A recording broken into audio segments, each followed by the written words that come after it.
All right, hello again and good morning. Welcome to College Connect's workshop on planning and paying for college. My name is Adrian Cassio and I am with College Connect Tempe.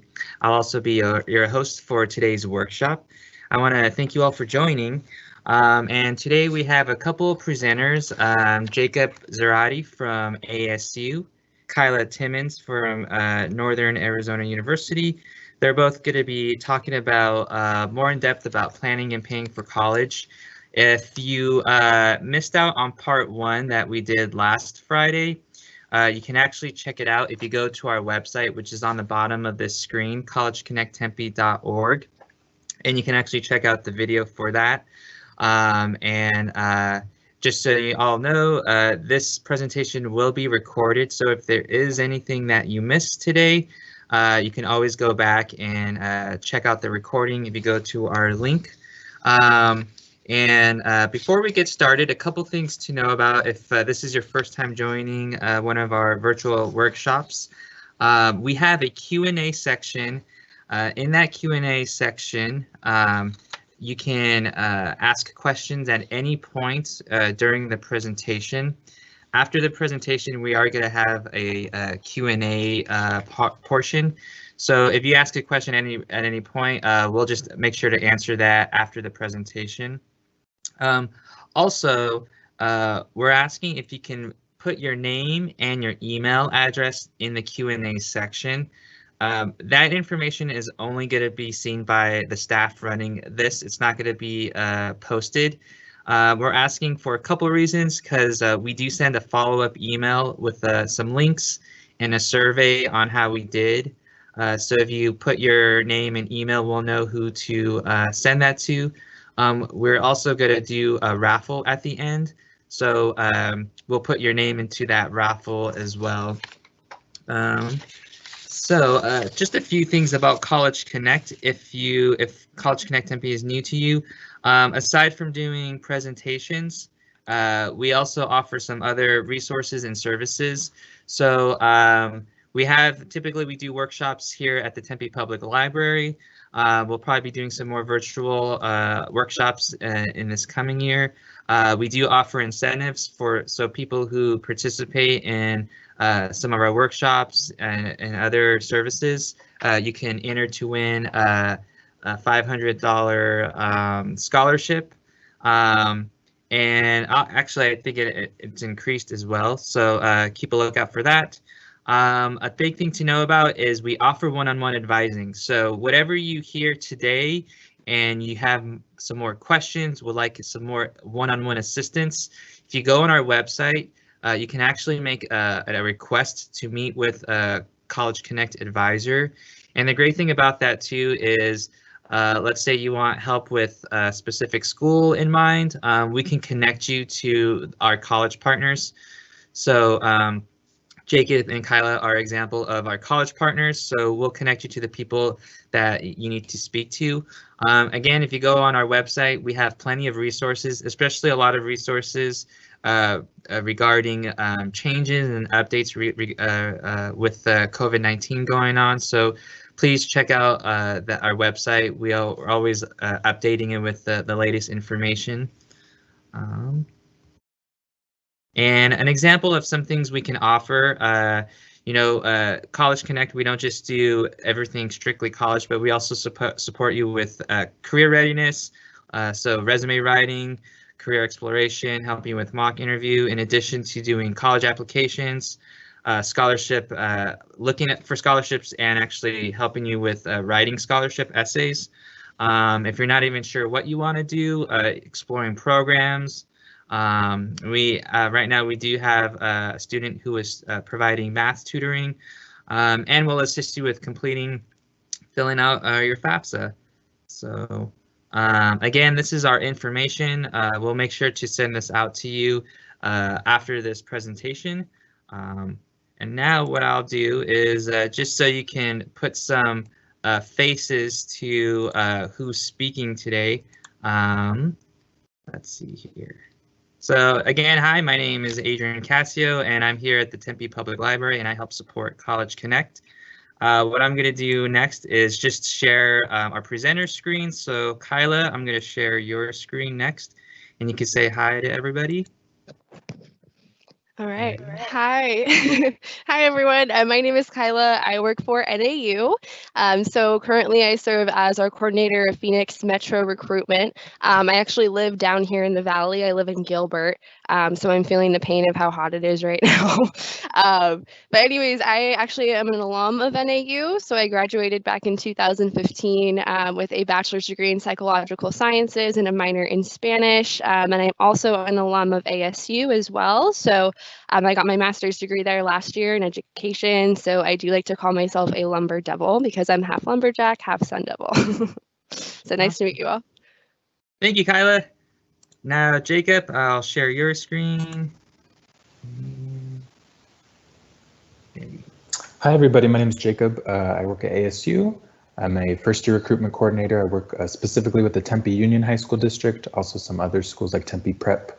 So if you go to McClintock, Marcos, Tempe, Corona, DV, Mountain Point, we'll be working together. I graduated from McClintock in 2014. And I also graduated from ASU in 2018. So definitely let me know if you have any questions about even student life at ASU, but of course, obviously we're going to be talking about finances today. And yeah, happy to get to know you all. Thank you, Jacob. So at this point, you're free to share your presentation. Okay, let's do that. Is it sharing? Can you see it? We are going to get that. And you're good to go. Yeah? Yeah, and you can just put that in slideshow mode. Oh, that's right. That's a thing that people do. Cool. Can you see that? It is still on Oh, is it showing like the... I think you have to enable mode? edits. Yeah. Okay. Oops, and then it disappeared, of course. Okay, how about now? Is it sharing the wrong screen? Here, I'll share the screen that sometimes. So it's not up again. Wait for it. Oh, How about now? There we go. Okay. Got it. We're good to go. It was just sharing Cool. the wrong screen number. Okay. It's okay.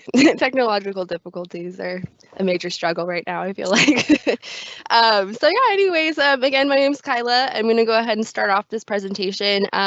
Please note that this was made by me at NAU. So that's why you're seeing quite a bit of NAU specific slides here. However, the information that I'm going to tell you is more generalized across all three universities, and you can even use it if you're considering maybe going out of state or starting at a community college first as well. So just know that it's not all NAU specific information, even though the slides look like that. So again, my name's Kyla. I'm going to tell you about some ways that you can help plan for your own college education moving forward, specifically regarding financial aid and planning for finances. So what I hope that you all take away from this presentation are these tools that are presented to you right here. So first and foremost, I really want you to all understand the costs that are associated with higher education, specifically in the state of Arizona, how to actually apply for financial aid and scholarships every single year that you are in college, which is going to be very, very important to help fund your college education. Of course, know your own rights, responsibilities, and resources once you become a college student. So kind of figuring out specific resources across your university to help you apply for those kinds of scholarships, grants, financial aid, whatever it may be. And also the importance of graduating in 4 years, which we'll get into kind of in the end here, and how important that really is. So first, we'll start with how much your college experience is actually going to cost. So I feel like you have most likely heard of the high rising costs of higher education, specifically in Arizona. So do note that our universities are they're not super cheap. I will tell you that first. But at the same time, we have plenty of financial aid programs, scholarships, things like that to help you cover those costs that you're going to see right here. So what you're seeing here is just a breakdown of the different kinds of costs that are associated with a higher education. So there's your direct costs, which are things that you can't really get out of paying as a college student, unfortunately. So, you know, of course, your tuition, your mandatory fees, your books, your housing, and then your meal plan, so your room and board. But then there's also some indirect costs as well. So those include things like your transportation expenses. So for example, am I going to bring my car to campus when I become a college student? Am I going to take a car at all? If so, am I going to buy a parking permit? How much is my car insurance going to cost? What about my gas when I go home on the weekends to see mom and dad? Whatever it may be.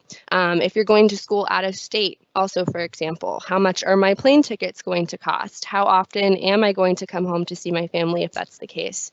And then personal costs too. So this can definitely vary depending on your lifestyle, depending on where you're going to school, things like that. So I'll use this example. So if you are thinking of coming to NAU, for example, we are about 2.5 hours north of the Phoenix area in the mountains.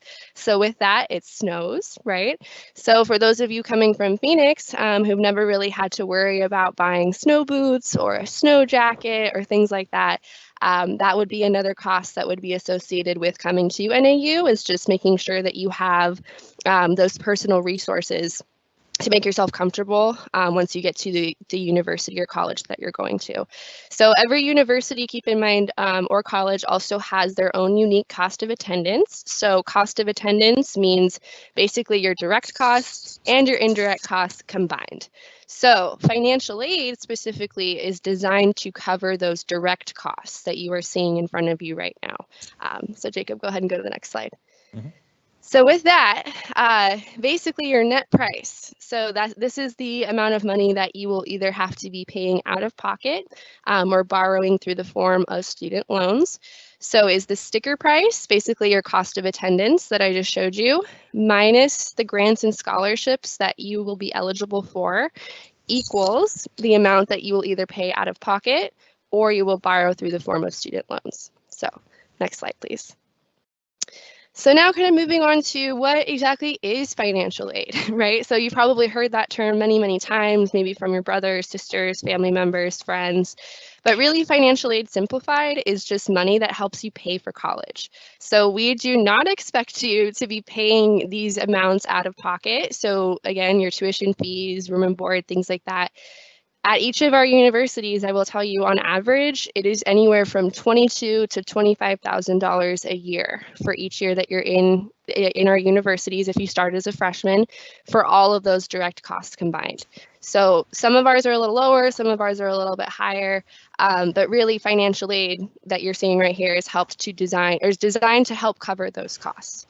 So you can get it from the federal government. That's probably the biggest source that students get financial aid from. So whether it be from a federal student loan, whether it be through a Pell Grant, whether it be through federal work study, there's lots of different types of federal financial aid. Those sources of financial aid could come directly from your university or college. So whether it be through a merit-based scholarship, a university grant, things like that. The state of Arizona could provide you with some additional grant funding. Civic organizations, so for example, Tempe College Connect, right? So also community-based organizations, or CBOs is what we call them, often have some kind of additional scholarship money to give out to students. So I'll talk about private scholarships in just a little bit, but also from private companies, maybe the company that you work for, maybe that your parents work for. There's lots of additional resources for additional sorts of financial aid, specifically for scholarships. So yes, next slide. So here's just a quick breakdown of the different kinds of financial aid. So scholarships and grants, obviously the most popular because that's money that you don't need to pay back. So that money is given to you specifically to go to school. And that comes through the form of merit-based scholarships, again, private institutional and departmental scholarships, and then grants. So all of that is given to you specifically for your education, and you do not have to pay that money back once you graduate. It is only there for for your education. There's also federally funded loans, which I kind of just touched on, but that is money that you can borrow from the federal government usually, or other sources like banks and things like that. Most students will choose to borrow loans from the federal government. So there are two types of loans, subsidized and unsubsidized loans. I'm going to go ahead and get into that on the next slide and the specifics of what each one means and also how much you can borrow. And then there's also student employment. So we have federal work study programs at all three of our institutions, so U of A, ASU, NAU. And basically what federal work study means is that if you are awarded federal work study in your financial aid package, it is a need-based program, and we'll get into what need-based means in just a little bit.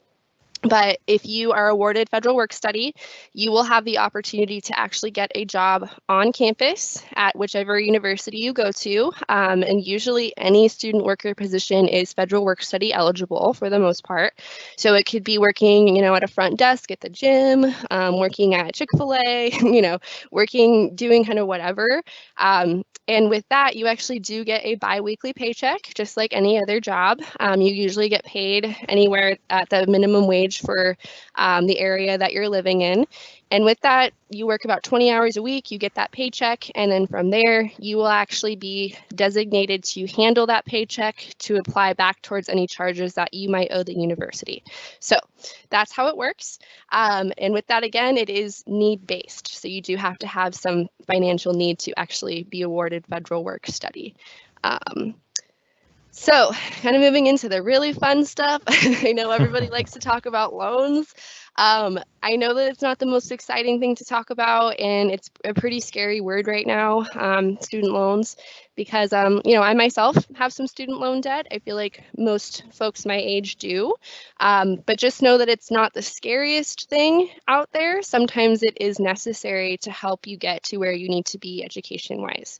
So just think of it as an investment. However, it's really important too that you be smart about how much you are borrowing, and that you are monitoring that amount every single year. So with that, here's the differences between the two loans I just mentioned. So the subsidized loans and unsubsidized loans.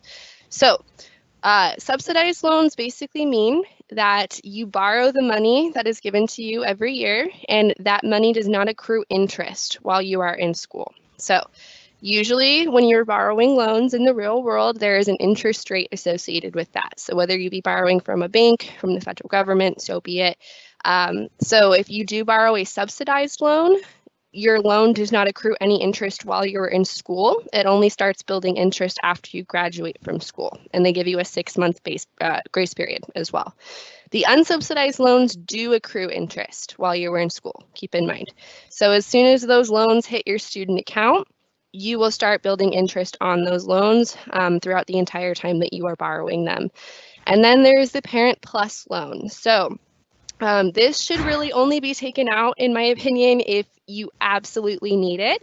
The Plus loan is kind of meant to serve as a cushion for you. So if you still have a large gap in what you owe after your other loans and scholarships and financial aid are applied to your account, there is the option to take out the Parent Plus loan. However, keep in mind that it does have a higher interest rate. It's a little bit less flexible in terms of repayment. So I should have mentioned this first. It's actually taken out by your parent and not you. So the Parent Plus loan, your parent will be required to start paying it back 60 days after it's dispersed. There is also a credit check associated with it. So this should really be like a last resort in case you absolutely need the money.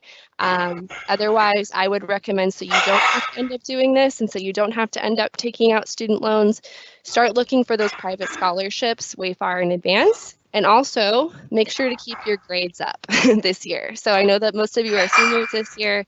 So I know most of you are seniors this year, so please make sure, I know it's senior year, to keep your grades up. Try to, make sure that you're staying on track with those like A's and B's, because the higher GPA you end up getting, the more likely you are to be eligible for a lot of these scholarship opportunities that we're about to tell you about. So I wanted to get this loan situation out of the way, just so you are aware of what these are. And again, I'm also going to show you the limits for them. So Jacob, can you go to the next slide? So if you are going to be borrowing federal loans, this is what you're seeing on here is the loan limits for each year that you attend as a college student. So if you come in as a freshman to, let's say, ASU or NAU, and you decide to take out some student loans, the maximum that you can take out for your freshman year is $5,500. And then as you go up, so as you become a sophomore and a junior and a senior, that loan limit does increase just a little bit. But the reason that they have these loan limits is really so that you don't end up in more debt than you can manage. So as you can see here, the maximum undergraduate lifetime limit is $31,000 for the full 4 years that you would attend a university, just so you all know. So that is the maximum you can take out each year. So now kind of getting into the FAFSA. So the FAFSA is how college students are actually considered for financial aid every single year. So this does need to be completed every year that you are in college. It does open on October 1st of every single year as well. So you upcoming seniors right now, you will be able to start completing the FAFSA as early as October 1st, which is coming up in just a couple months. So I do encourage you when the FAFSA opens, make sure to do it sooner rather than later, because as you can see here, all 3 universities, we do have a priority deadline. So ASU's is usually the first. It comes up on January 15th. NAU's, we just moved ours back from November 15th to now February 1st. And then U of A's is March 1st. So what that priority date means is that we would like you to have your completed FAFSA on file with our universities by that specific date, so we can evaluate you for the most amount of financial aid you qualify for. So typically, like for example, for NAU, as long as you get that FAFSA in by February 1st, you will be considered for some extra forms of grant money. So again, grants, that's money that you don't need to pay back. So things like university grants, institutional grants, things like that. So just make sure you get that FAFSA done as early as you can, get it out of the way, and also send it to all of the schools that you plan to apply to. So even if you haven't yet applied to, let's say, that dream school of yours by October 1st, make sure to send it to that school anyway, because what will happen is once that school gets your FAFSA, we will save it until you actually apply, and then we will connect it to your application. So what you're going to need to do for the FAFSA is fill out the 2021-2022 FAFSA, keep in mind. So there's going to be 2 options. You're going to want to make sure to fill out the 2021-2022 because that is when you will be a college student. So not the 2020-2021 because that is this upcoming year. So you're going to want to make sure to do 2021-2022. Sorry, that's a mouthful. And then you're going to also want to make sure to have handy, if possible, your 2019 tax year info. So this is not always something that you have to have handy. I'm going to show you some screenshots of what the FAFSA looks like in just a second. But now the FAFSA looks at 2019's tax and income information because it always looks at 2 years prior to the year that you're filling it out. So the reason it looks at that information is because we want to see, or the federal government, the U.S. Department of Education wants to see how much money you need to go to school. So that is why they ask for specifically your income and tax information and your parents' income and tax information to see how much money you qualify for, basically. So next slide. All right, so here's what you will need to actually complete the FAFSA. So you do need to be a U.S. citizen or eligible non-citizen. You do, if you are a male identifying, you do need to register with the Selective Service. So what that means is basically the draft. So you do need to complete that to actually submit your FAFSA. You will likely not be called to serve in war. Just keep in mind, I know this is a big controversy with a lot of students. They don't want to do this, and I totally understand. However, unfortunately, it is the U.S. Department of Education's policy that all male identifying students do register with the Selective Service when completing the FAFSA. So You do need to attend a participating college or university, of course, and then you also, of course, need to enroll in a degree-seeking program. So whether that be if you start at community college and you decide to get an associate's degree, right, that's a degree-seeking program, or if you enroll, let's say, at ASU or NAU or U of A into a bachelor's degree-seeking program. That is what we are looking for specifically. And then the last thing here, I'm not going to touch too much on this, but the maintaining satisfactory academic progress, called the SAP, basically is what we call it. It's just making sure that you're staying on track to completing your degree within a timely manner, and also making sure that you are keeping your GPA up above a 2.0. So that is all that means. So next one. All right, again, this is what you'll actually need to complete the FAFSA. So your 2019 parent and student tax information, your legal name for both your parent and you, and your social security number for your parent and you. So if your parent does not have a social security number, that is okay. They can still complete the FAFSA. They will just need to put in all zeros when you get to that section. So just so you know. And then password. So please make sure to remember your password for your FAFSA, because I myself am victim of this. I always forget my password to log in, and it is a huge pain to actually reset it. So I would recommend either writing it down, keeping it in your phone, taking a picture of it, really whatever you have to do to remember it, because you really will need it when you log in every single year that you were in college. So just so you know. All right, next slide. All right, so this is what the FAFSA actually looks like. So it is a little bit more revamped this year. So this is what it looked like last year. So it doesn't look much different, though, to be honest with you. But since you are new, you will actually need to click on the section that says new to the FAFSA process and start a brand new FAFSA.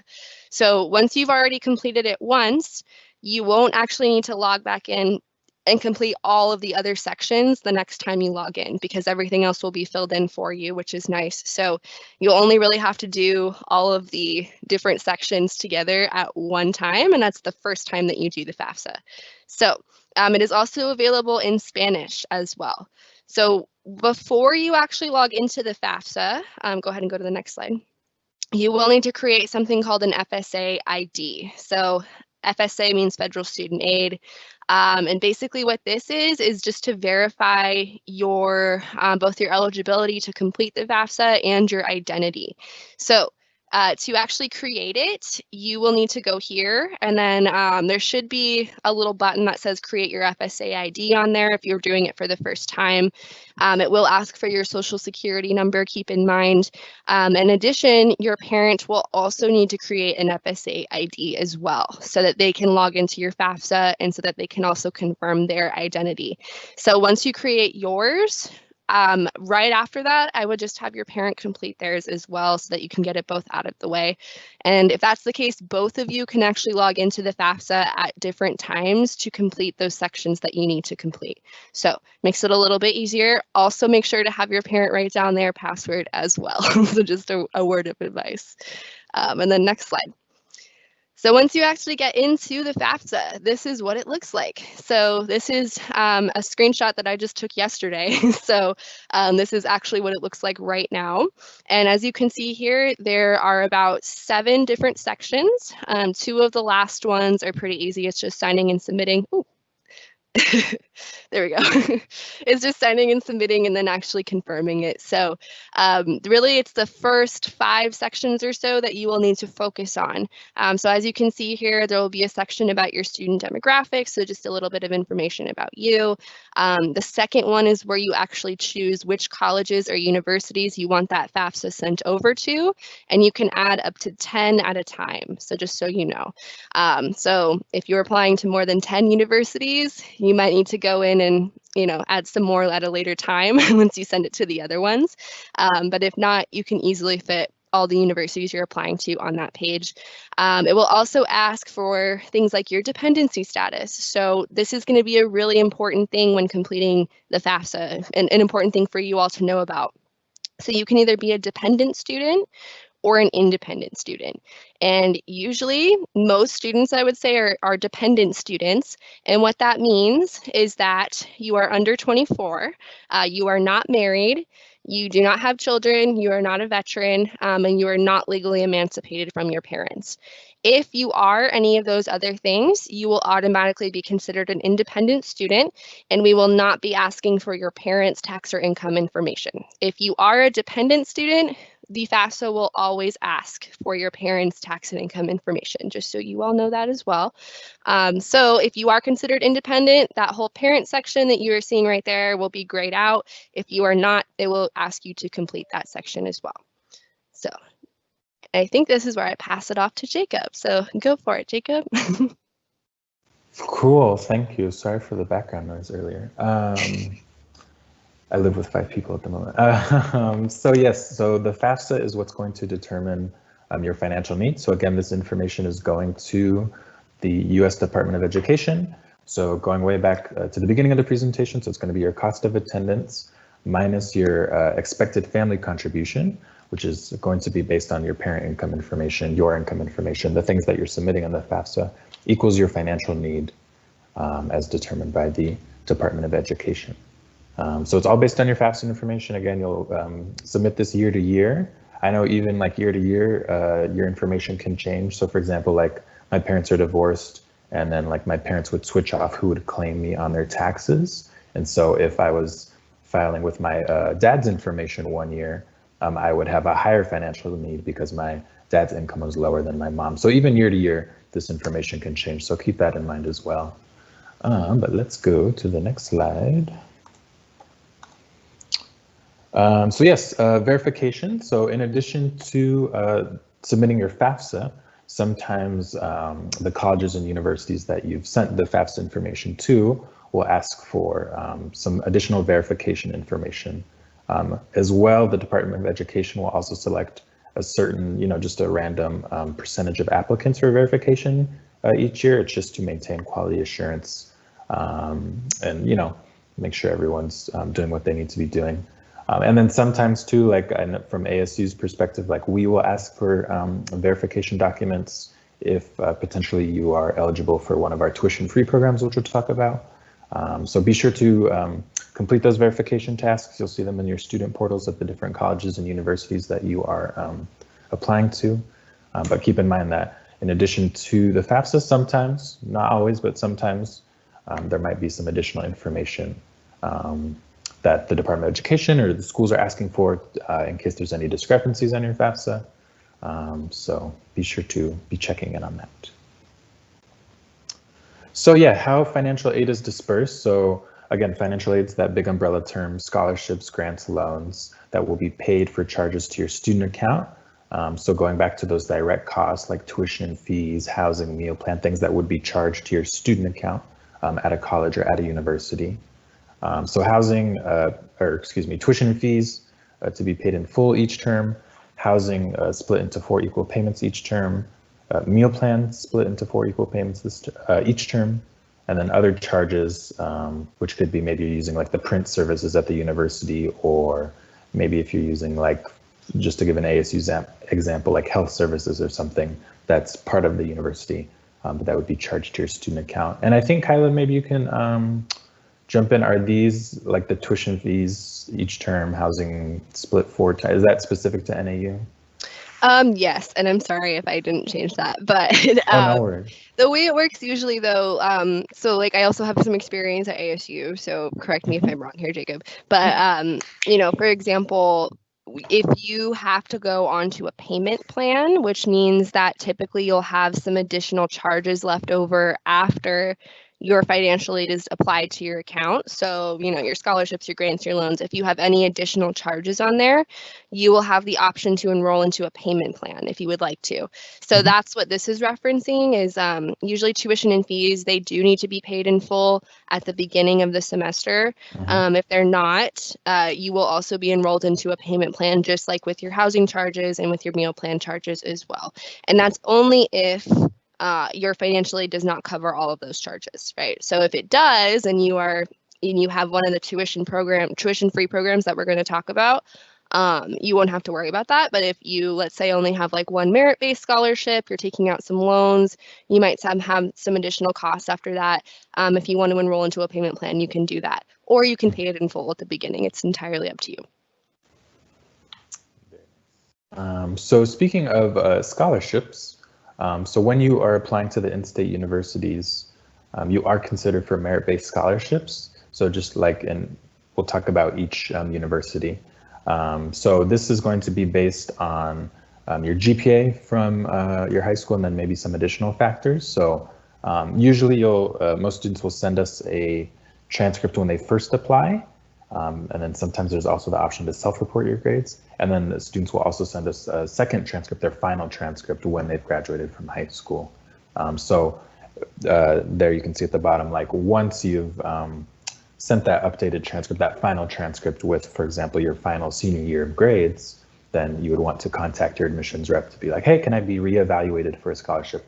You know, maybe my GPA went up my senior year because I was getting straight A's. You know, I've got this high school thing nailed down at this point. So always be sure to be checking. But now we're going to go into some specific scholarships for each of the 3 in-state universities. So Kyla, do you want to talk about NAU's merit scholarships? So we have several kinds of merit-based scholarships for our students. Really what you all are going to want to focus on is the Arizona resident section, unless you are coming from out of state, which I'm not sure any of you really are. So what you are seeing here are the 3 merit-based scholarships we offer to students based on GPA alone. So the President's Award, which is for $8,000 a year, we're only looking for anywhere from a 3.5 upwards of a core GPA to be eligible for this.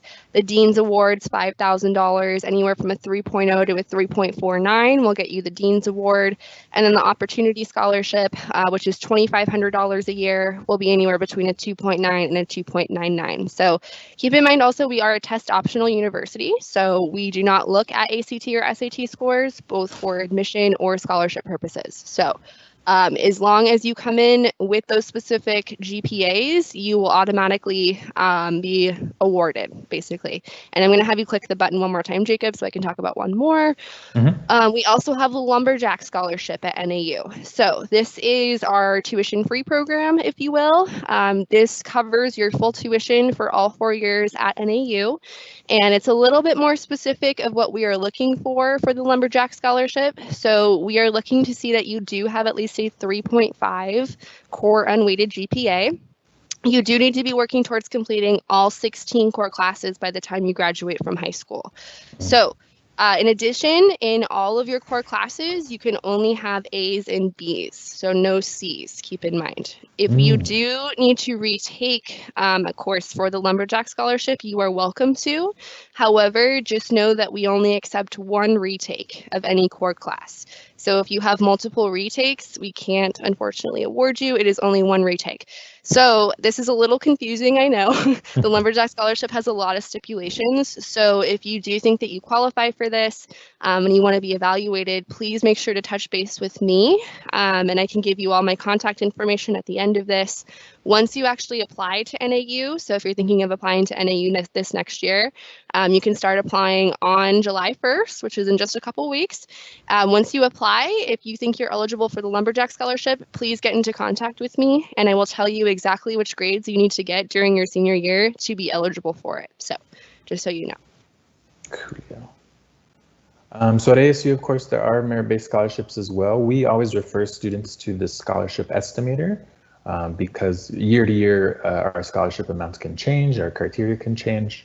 So you can always find this website, scholarships.asu.edu/estimator for in-state students.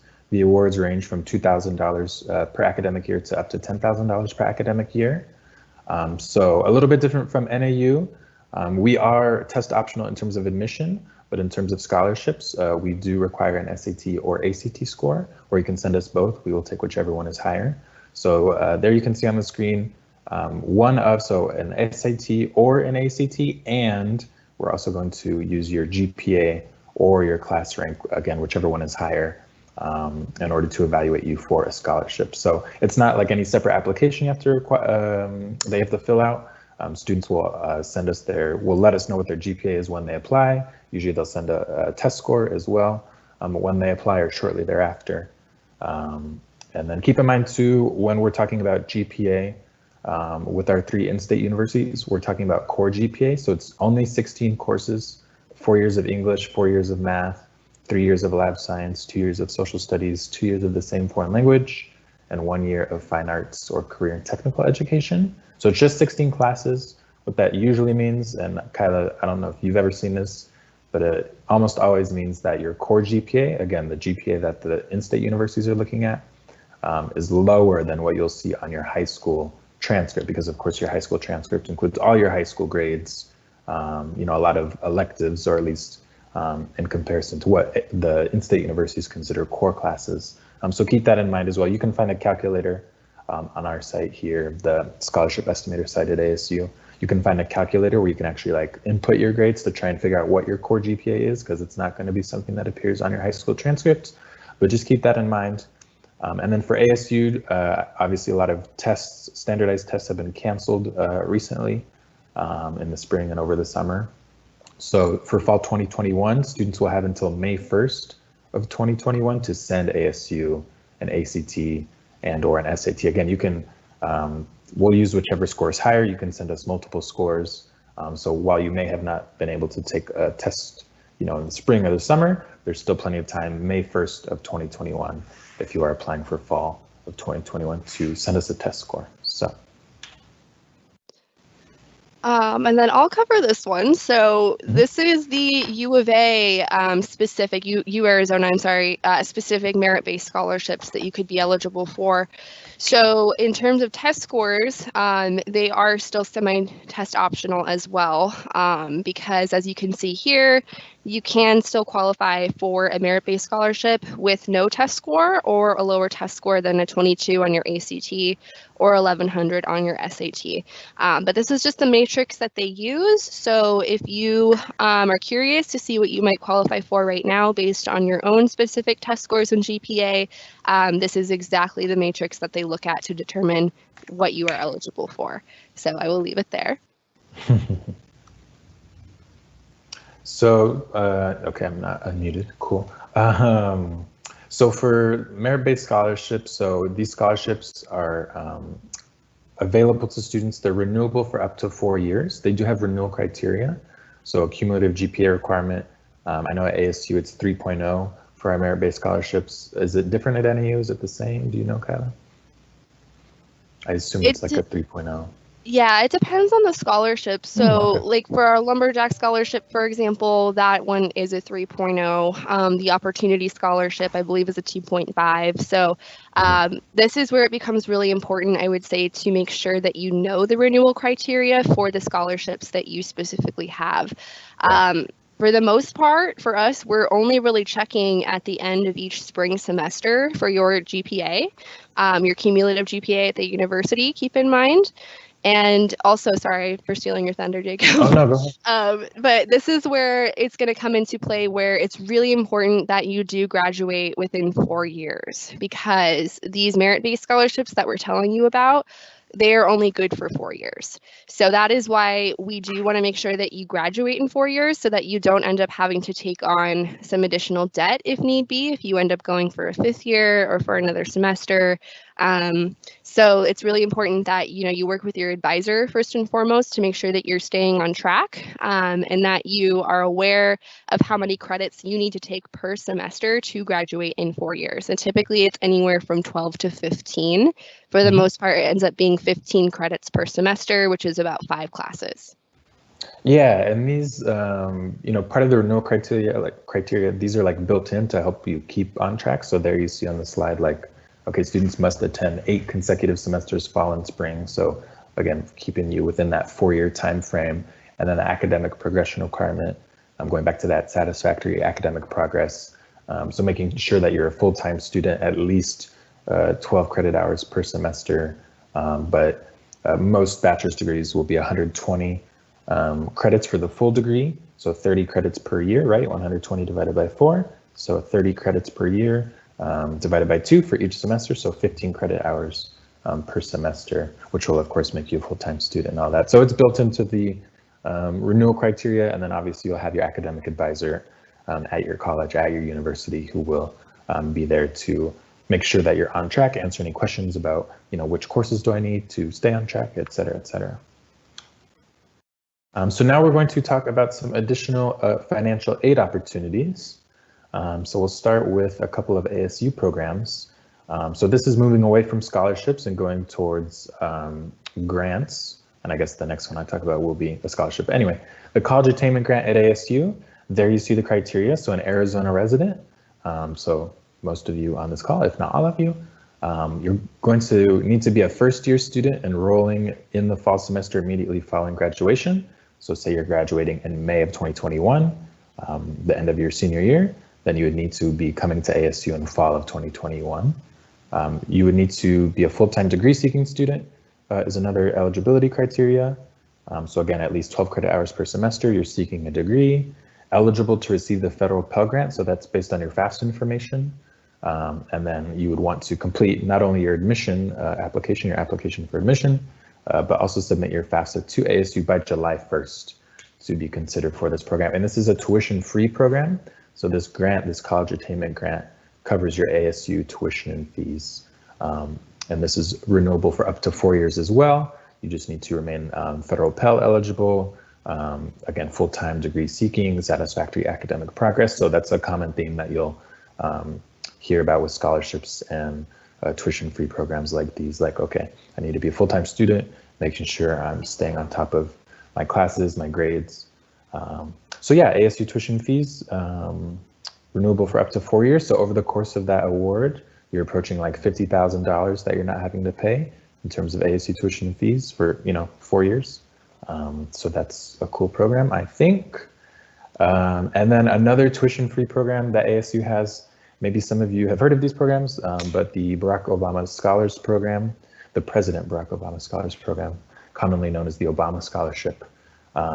So again, some of the similar criteria, so Arizona resident, first-year student enrolling the fall semester immediately after graduation, so fall 2020, if you are a rising high school senior right now. A full-time degree-seeking student, again. This one has some more strict requirements or stricter eligibility criteria. So total family income of $42,000, it's actually $42,000, I think $400 now or less. So again, that'll be based on your FAFSA information when you're telling us student income, if any, parent income. This next eligibility point relates to our admissions criteria, which definitely feel free to get in touch with me about. But you must meet all course competencies. So again, going back to those 16 core classes, 4 years of English, 4 years of math, 3 years of lab science, 2 years of social science, 2 years of the same foreign language, and then 1 year of fine arts, career, and technical education. So you got to meet all of those, and one of our aptitude requirements, which are our admission requirements. So 22 ACT if you're an in-state student, or an 1120 SAT if you're an in-state student, or a 3.0 core GPA in those 16 core classes, unweighted core GPA, or you need to be in the top 25% of your class rank. So those are the aptitude requirements, and definitely get in touch with me. It's on our website as well, but I can show you those separately if y'all would like. Eligible to receive the federal Pell Grant. So again, based on FAFSA information. And then the deadline is sooner than July 1st, so complete your application for ASU admission and submit your FAFSA by January 15th. If you remember, that's ASU's FAFSA priority deadline. So we always encourage students to fill out their FAFSA as soon as it opens, which again is October 1st. And this applies to, obviously any college or university that you're applying to. Just get a head start, do things as soon as they're available for you to do. If you know that, hey, I want to apply to a university, I know I want to do my FAFSA, so just do those as soon as you can. So what the Obama Scholarship covers, so tuition and fees, so this is a tuition-free program, but it also covers a lot of your other direct costs of attendance. So books and supplies, and then not all, but a significant chunk, a majority of your housing and meal plan as well. So over the course of 4 years for the Obama Scholarship, and it depends on which campus you're at, because housing costs, for example, can vary. But if you're going to be at the Tempe campus, which was the most amount of students in terms of our ASU campuses, you're approaching like $90,000, $100,000 that this Obama Scholarship covers. And again, scholarships, grants, this is gifts of free aid, so money that you're not having to pay back, so not loans. So that's the Obama Scholars Program. Kyla, do you want to talk about the Pell Pledge Grant? Yeah. I like the name more than ASU's name. I know, it's very catchy, right? Mhm. So again, I'm not from U of A. However, I am pretty knowledgeable about this program just because I have heard many of my colleagues from U of A talk about it in the past. So this is a brand new program that U of A has just launched as of last year. And what it is, it's very similar to the College Attainment Grant Program at ASU.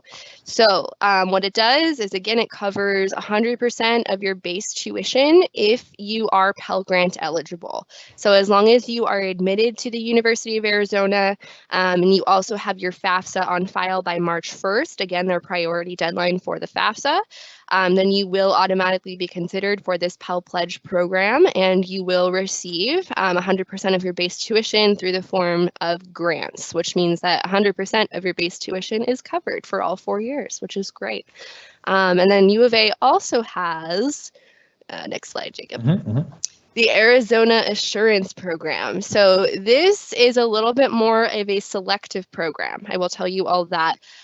It is similar to the Obama Scholars Program in the way that it does cover most of your direct costs. So again, that's your tuition and fees, your room and board, and then your books. However, with Obama, any student that qualifies will receive the program, whereas the Arizona Assurance Program is a little bit more selective. As you can see here, it is invitation only. So to be considered for this program, you do need to have your FAFSA submitted to the U of A by January 31st. So it's a little bit different from their priority FAFSA deadline of March 1st.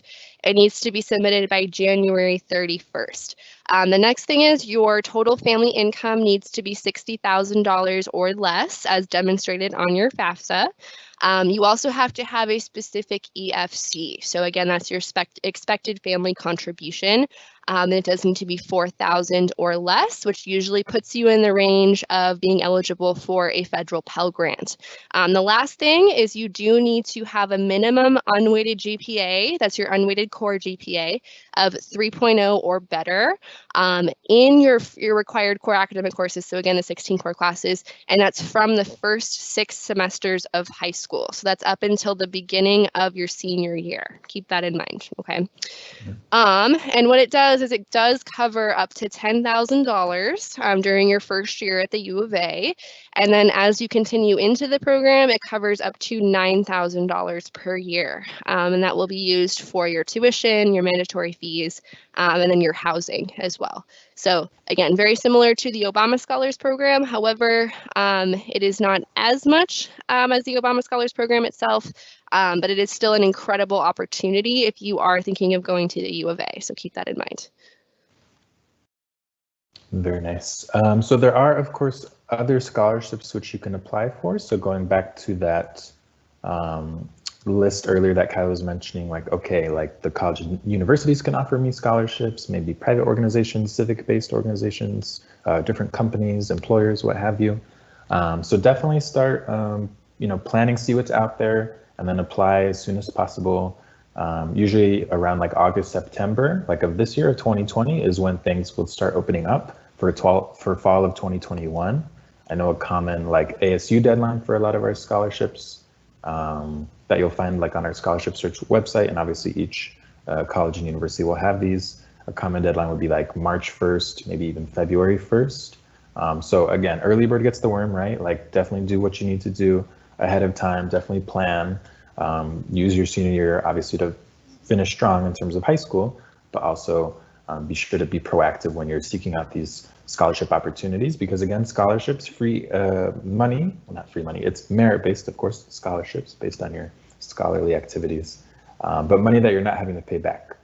So gift aid, in other words. So I think we all would like, thousands of dollars that we don't have to pay back that we could use for our education. So useful resources. And College Connect obviously can jump in here as well in terms of these organizations, these community resources that are available to you as students. But be sure to Google around like what's available. Always check with your parents' employers as well.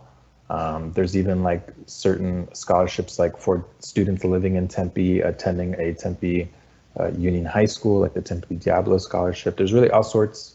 Maybe because you're specifically in the School of Business, you can apply to one because you're an incoming student, or maybe like there's one for engineers. Be sure to always be checking around. So, important takeaways. Please, please, and Kyla, I'm sure you are going to say the exact same thing. Please check your emails. We send you, colleges and universities, a lot of emails.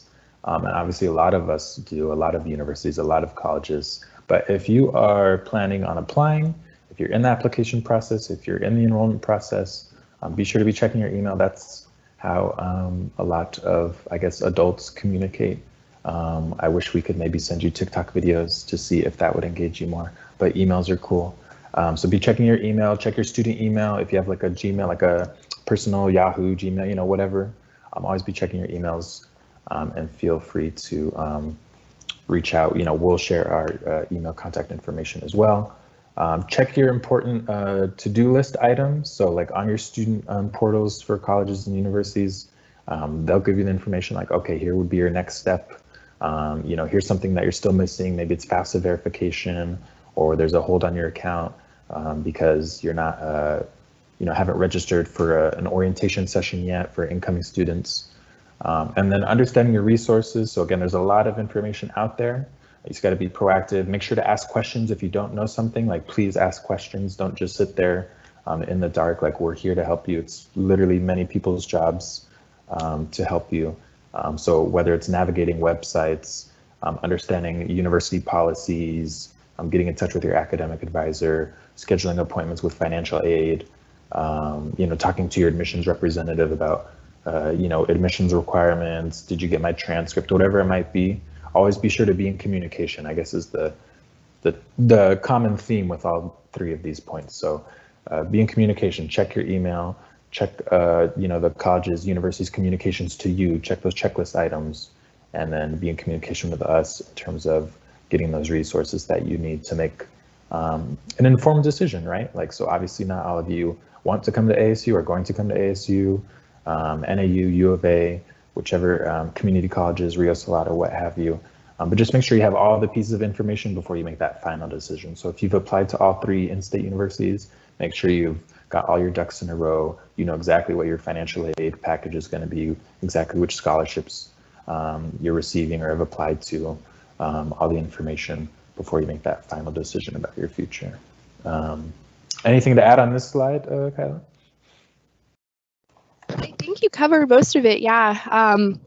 And, you know, just making sure that you're reaching out to us as representatives, because we are definitely more than happy to help you walk through this process, because as you can kind of tell, it's a lot to go over.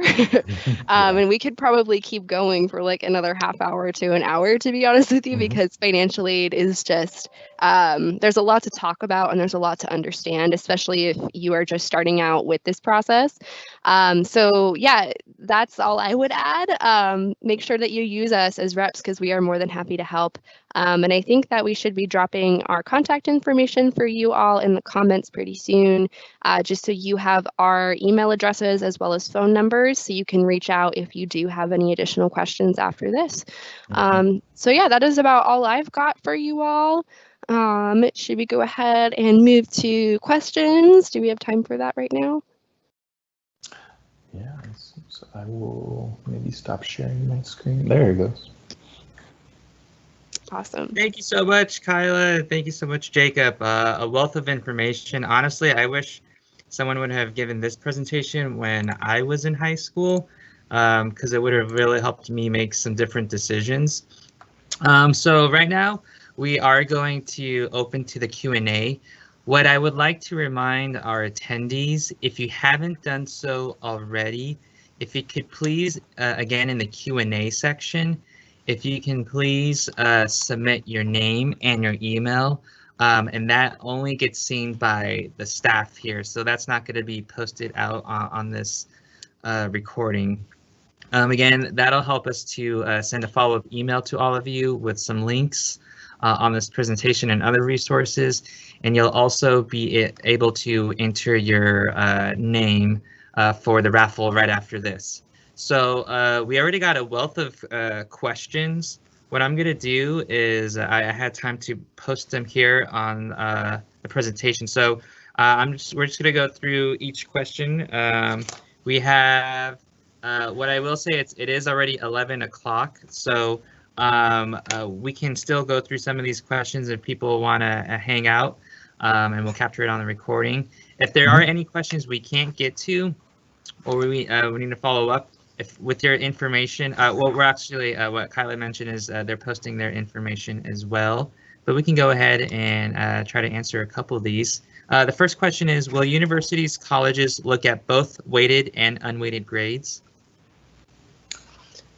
So, Kyla, do you want to go first? Yeah, sure. So we will only look at unweighted core GPA. So In the state reason, universities, right, in state. So like we as the 3 public universities in Arizona, we will only look at unweighted core GPA.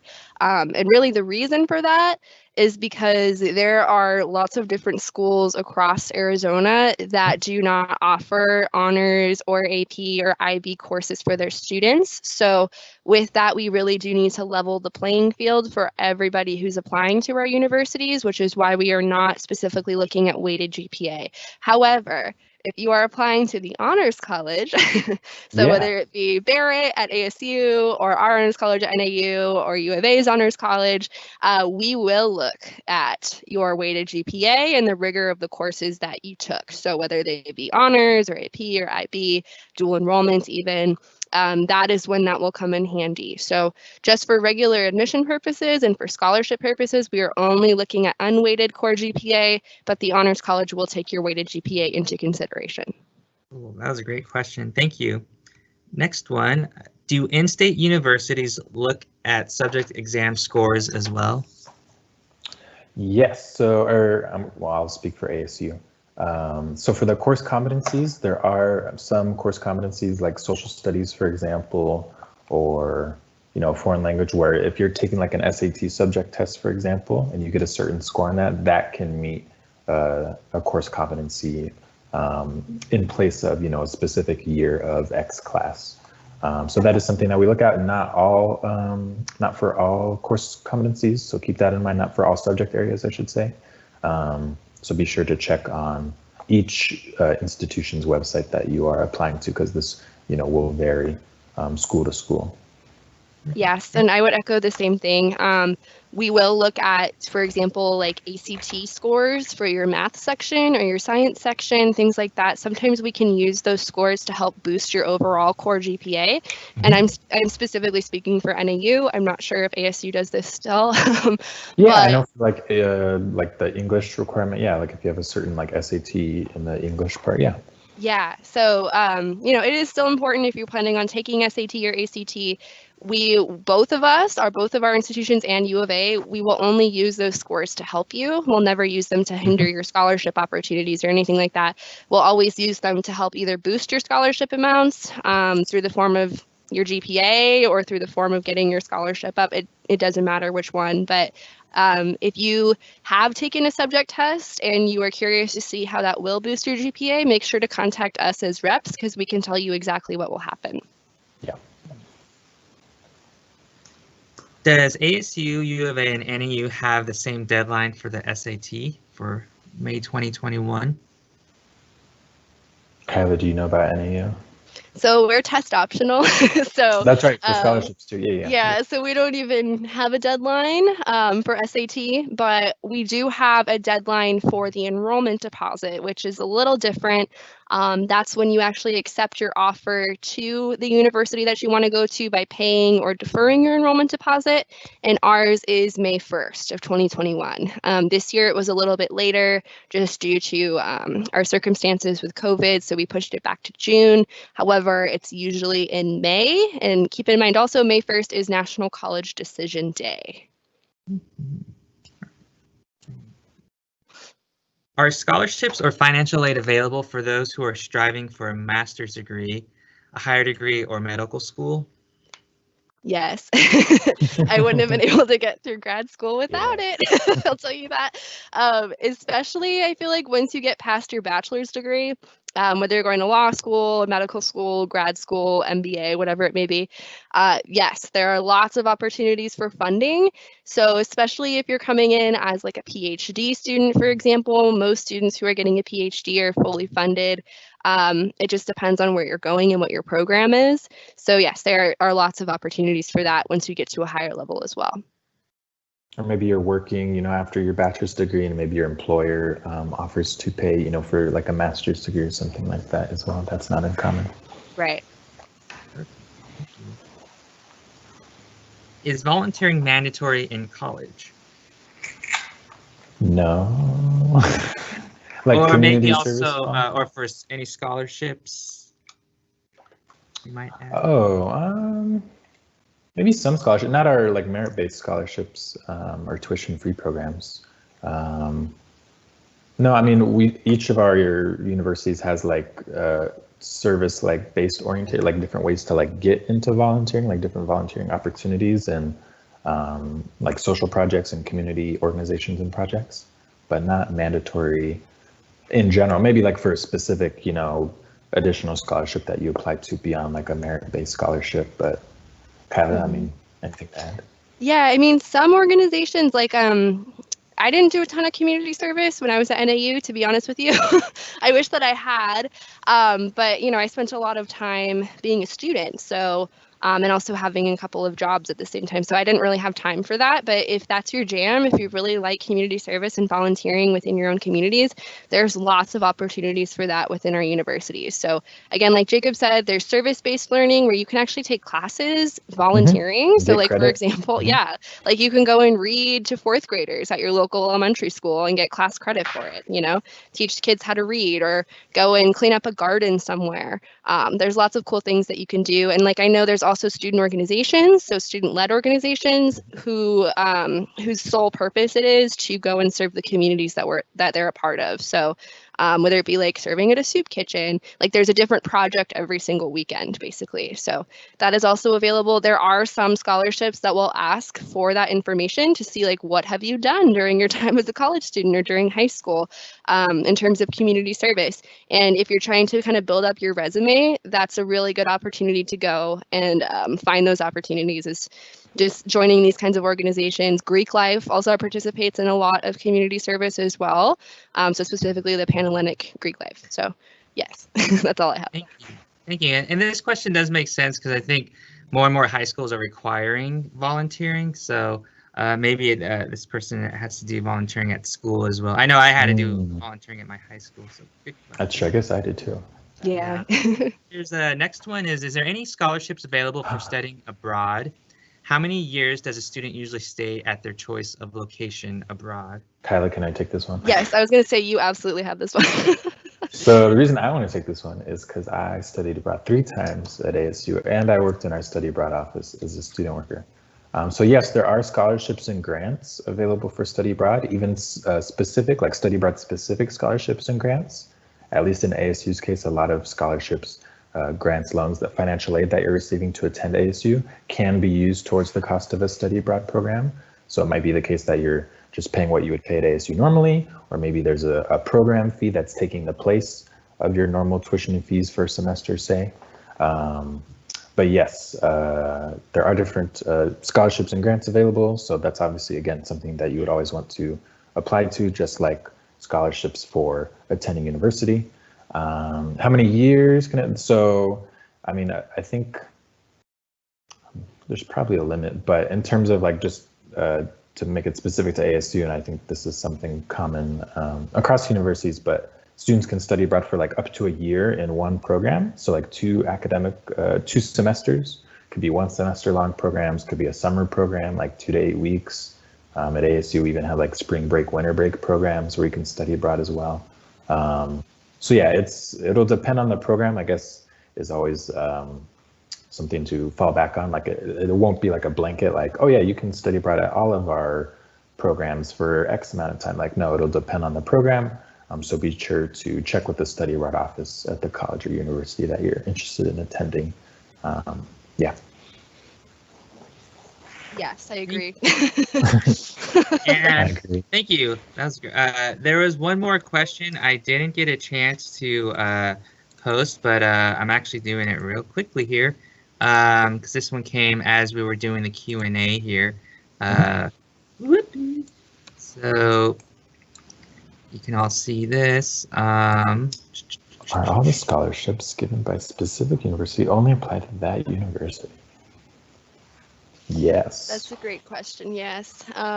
So yes, it does only apply to the university that you're attending. However, it gets a little confusing with grants. I will tell you that. So, for example, with the Pell Grant. So, if you're eligible for the Pell Grant, which keep in mind is only for undergraduate students. So, unfortunately, graduate students don't qualify for the Pell Grant. It's only for students who are getting their bachelor's degree. But you are entitled to that Pell Grant money at any institution that you go to. So, let's say you apply to NAU and ASU, right? And you end up being Pell Grant eligible for the full amount, which is $6,300. So whether you decide to come to ASU or NAU, that Pell Grant will be there at both institutions. Same thing at the community college level as well. But the merit-based scholarships that you're offered, so whether it be the Lumberjack Scholarship through NAU, or let's say you get the Obama Scholars Program, which is a tuition-free program at ASU, that Obama Scholars Program is only good at ASU. That Lumberjack Scholarship is only good at NAU.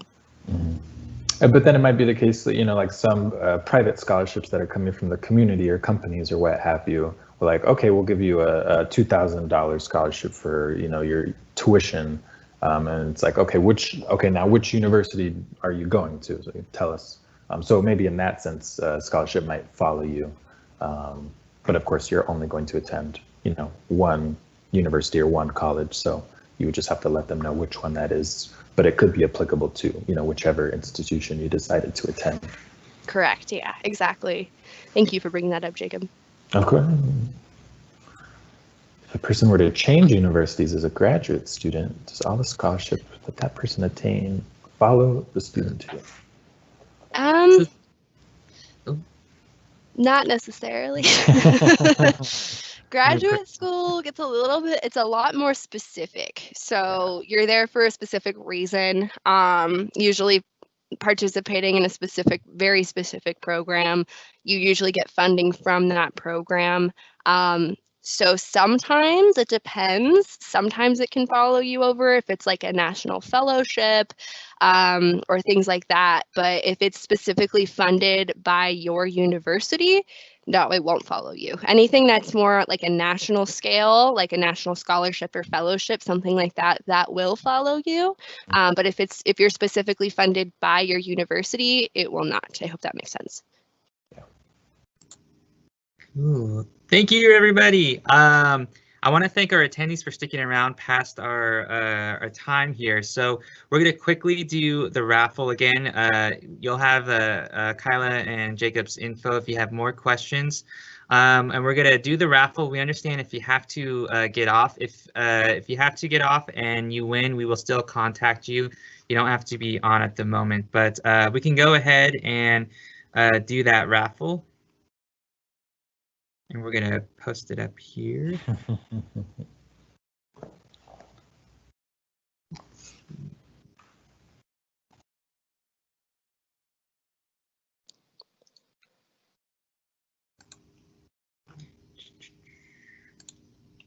One second.